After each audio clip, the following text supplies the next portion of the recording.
আল্লাহর ইবাদত করে, আবার মাজারে যায় শিরক করে। আছে না নাই? হ্যাঁ, সন্তান না হলেই মস্তানে যায়। নিজের চোখে দেখা মায়েরা মাজার থেকে মাটি নিয়ে পেটে ঘষে, দে বাবা দে একটা সন্তান দে। সন্তান দেওয়ার মালিক ওই মাজার না আল্লাহ? কথা কন না কে? মাজারের লোক আছেন নাকি? সন্তান দেওয়ার মালিক বলেন মালিক আল্লাহ। কিন্তু মুসলমানের চরিত্র এতটা নষ্ট হয়ে গেছে, আজকে হিন্দু আর মুসলমানের মধ্যে কোনো পার্থক্য নেই।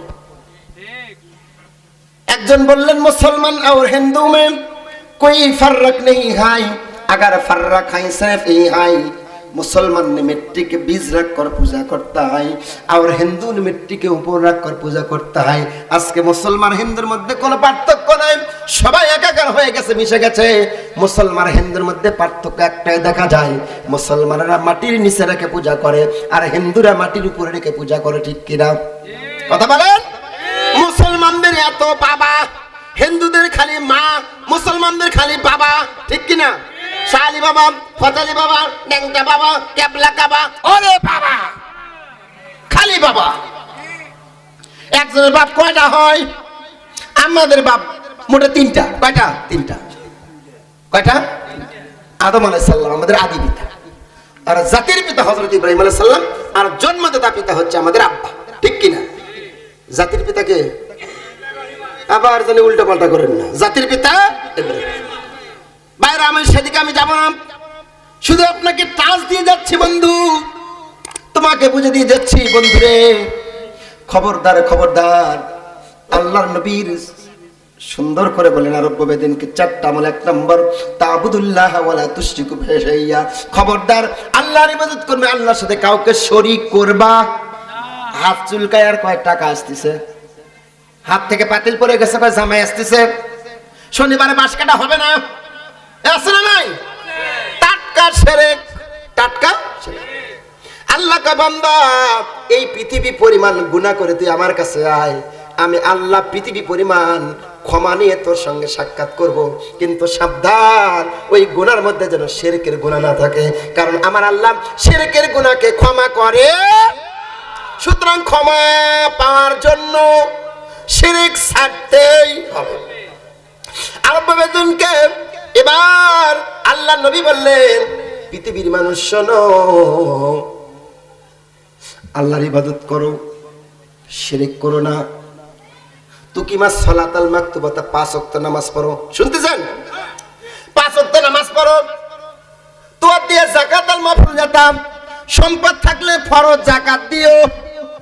4 নাম্বার বললেন তাসুমা রমজানা, রমজানের সিয়াম পালন করো। এই 4টা আমলের কথা বললেন। 1 নাম্বার আল্লাহর ইবাদত করো, 2 নাম্বার 5 ওয়াক্ত নামাজ পড়ো, 3 নাম্বার রমজানের সিয়াম পালন করো, 4 নাম্বার হজ করো।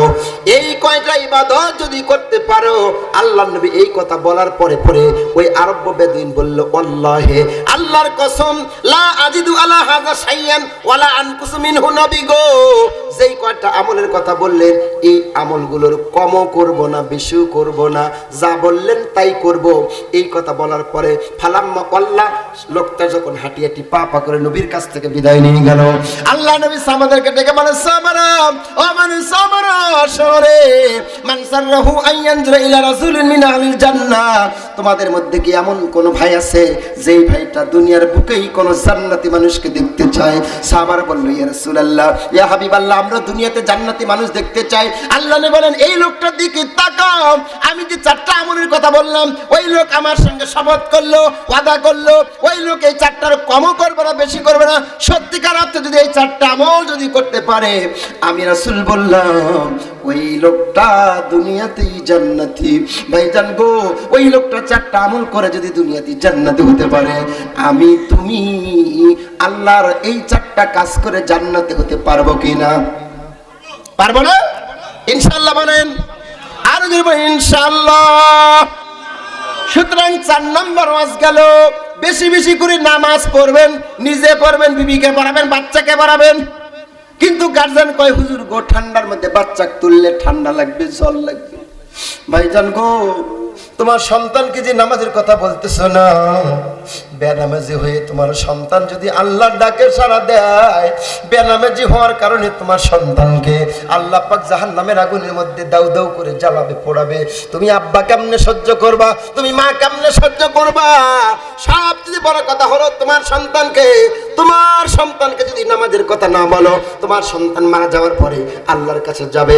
আল্লাহ যখন তোমার সন্তানকে জাহান্নামে দিবে, ওই সন্তান আল্লাহকে বলবে, আল্লাহ আমাকে জাহান্নামে দিচ্ছ, কোনো আফসোস নাই, তবে আমাকে জাহান্নামে দেওয়ার আগে আমার আব্বাকে একবার আনো, আমার মাকে একবার আনো, আমি আমার আব্বা আমার বুকের উপর লাথি দিয়ে দিয়ে জাহান্নামে যাব, কারণ আব্বা আম্মা আমারে কোনোদিন নামাজের কথা বলে নাই। আজ থেকে ওয়াদা করে যান, সন্তানকে নামাজের কথা বলবো ইনশাআল্লাহ বলেন। নবীজি বলেছেন মুরু, আমাদের শব্দ জমা মুজাক্কার হাজারের শব্দ। নবীজি বলেছেন মুরু আওলাদাকুম, ওয়ালাদুনের বহুবচন আওলাদ। আল্লাহর নবী কয় তোমরা তোমাদের সন্তানদেরকে নামাজের কথা বলো। ওহুম সাবা সিনিনা, 7 বছর বয়স হয়। ওয়াজরিবুহুম ওহুম আশারা সিনিনা, 10 বছর বয়স হলে মারো। 7 বছরের নামাজের কথা বলো, 10 বছরের নামাজ না পড়লে মারো। তাও যদি কাজ না হয় ফাররিকুহুম বাইনাল মাজাজে, বিছানা আলাদা করে দাও। কবির ভাষায় 7 বছরে নামাজ ফরজ, 10 বছরেও পড়লি না, কতকাল তুই চ্যাংড়া রবি, বুড়া হবি কোন সময়? যুবক তুমি নামাজ পড়ো না কেন? হুজুর বয়স হয়নি। যুবক করছে বয়স হয়নি, 7 বছরের নামাজ পড়ো বয়স হয়নি। খোঁজ নিয়ে দেখা যায় 3 ছেলের বাপ হয়েছে আর নামাজেরই বয়স হয়নি। ও যুবক তুমি নামাজ পড়ো না কেন? কই হুজুর আমাকে বলেন কেন? নামাজ তো পড়বি বুড়াগুলো। মসজিদে গিয়ে দেখা যায় সত্যিকার অর্থে মসজিদে যুবকদেরকে পাওয়া যায় না, শুধু বুড়া মানুষ। যুবকরে তোর পায়ে দুটো হাত দিয়ে বলি, যুবক খবরদার খবরদার, ধান্দাবাজি বাদ দিয়ে যুবক, আজকে খাস দিলে তওবা পড়ে যা, খবরদার খবরদার নামাজ ছাড়া থাকবি না।